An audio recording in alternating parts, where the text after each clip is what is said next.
Team India కొత్త coach గా గౌతమ్ గంభీర్ మొదటి సిరీస్ శ్రీలంక టూర్ నుంచే ప్రారంభం కాబోతోంది.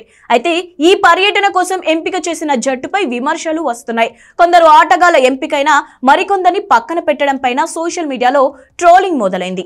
గంభీర్ ను టార్గెట్ చేస్తూ Chennai super Kings fans fire అవుతున్నారు.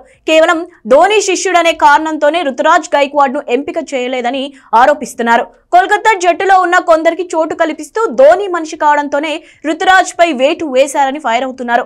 జింబాబ్వే సిరీస్ లో నిలకడగా పరుగులు సాధించినా అతనికి జట్టులో చోటు ఎందుకు ఇవ్వలేదని సెలెక్టర్లు ప్రశ్నిస్తున్నారు. రుతురాజ్ గైక్వాడ్ జింబాబ్వే టూర్లు నిలకడగా రాణించాడని, ఏ ప్లేస్ లో దింపినా బాగా ఆడారని గుర్తు చేస్తున్నారు. అదే సమయంలో కోల్కతా కెప్టెన్ శ్రేయస్ అయ్యర్ వన్డే జట్టులో చోటు దక్కించుకోవడంపై కూడా అభిమానులు ప్రశంసల వర్షం కురిపిస్తున్నారు. అలాగే కేకేఆర్ పేసర్ హర్షిత్ రాణా చోటు దక్కించుకోవడంపై కూడా నెట్టిట్లో పోస్టులు వెల్లువెత్తుతున్నాయి. కోచ్ గా బాధ్యతలు చేపట్టక ముందు గంభీర్ కేకేఆర్ కు మెంటార్ గా బాధ్యతలు నిర్వహించాడు. దీంతో ఆ ప్రేమతోనే ఆ ఇద్దరికి జట్టులో చోటు దక్కిందని విమర్శిస్తున్నారు.